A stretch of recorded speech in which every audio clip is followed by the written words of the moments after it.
These are the essentials that you always need to remember. Whether you're a beginner, whether you've been at this for years, we'll dive straight into it. This video is about the threes.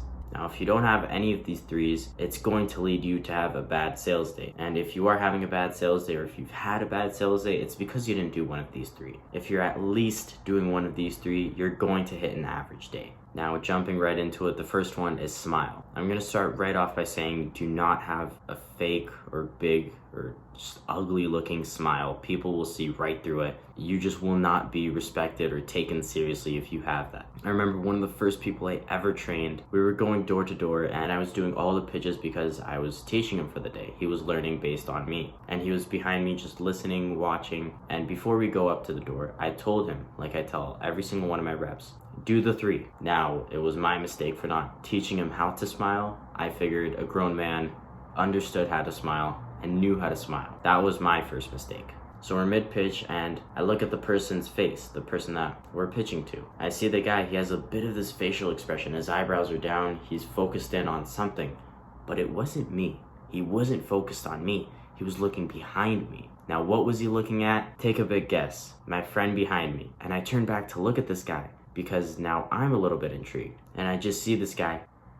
The guy did not know how to smile. He looked ugly and he just scared the guy. And I whispered back to him, stop smiling, stop smiling. And then I went on with the pitch. The guy did not want to hear more. The guy was not interested. The reason I think is because of his ugly smile. So I was saying it was my mistake for not teaching him, so I'm gonna teach everyone else how to smile. Now, it's really basic. If you don't already know, you shouldn't be having this wide grin. You shouldn't be showing off your teeth to the person. What I do is just lift each lip up. And I know this is really, really easy for some people, but others just don't know how to do it, so bear. And after I lift my lips up a little bit, of course, you wanna make your voice cheery, because no one is gonna listen to someone who's talking in monotone while they're smiling. It doesn't work. Now, on top of having a bit of enthusiasm in your voice, you're gonna wanna squint your eyes a little bit because that helps bring out the smile. Also, smiling just makes you happier. In life, even if you're depressed or you're very sad, smiling a little bit, it's gonna release dopamine in your body. So always smile. And another thing too is no one wants to deal with a sad person. If you have no smile on your face, if you're depressed while you're talking to me about what you're selling, if you look depressed, I'm not gonna wanna buy. I will not buy. No one will buy from you. Even if you're on the phone, you should still keep a smile. You can tell a happy person and a sad person apart. So number one, always smile. The second one is to hold and maintain eye contact. Now, I know these two,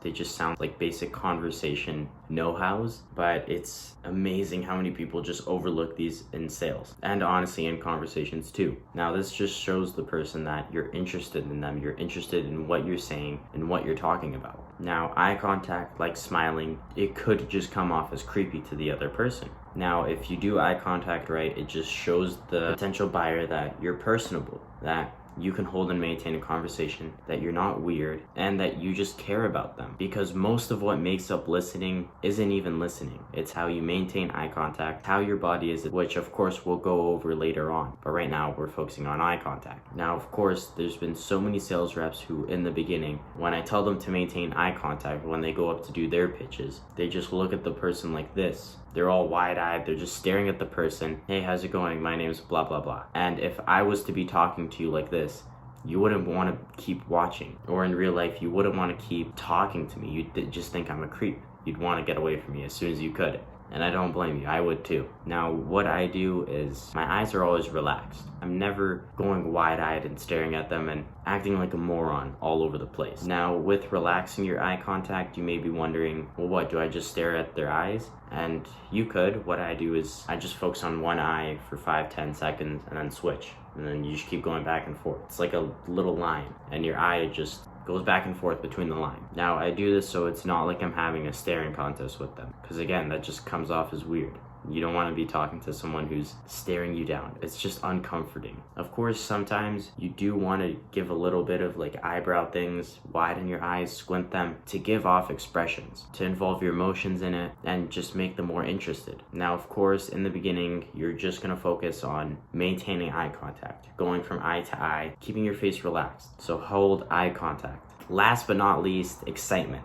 If you have low energy, or I could just tell that you're not excited, you don't like what you're selling, why would I be excited to buy? If you're not interested or happy to be there, why should I be? It's obvious, but so many people don't do it. They just go in there, they're their monotone selves because they just don't care about their job. And of course, if you have employees like that, I always just let them go because there's no point in having someone that isn't happy for themselves and for you. You never want to make someone do something they don't want to do, something they're not happy to do. It's just immoral. Now, good side of this is we all know what excitement is. We all know how it sounds like. Now, again, like the other two, there's an extreme side that you don't want to be on. You don't want to be overly excited. Now, people can tell fake excitement too. For example, if you're over the moon about selling window cleaning, everyone's gonna see right through that. Like, holy, he's over the moon about window cleaning. You don't want to be extreme.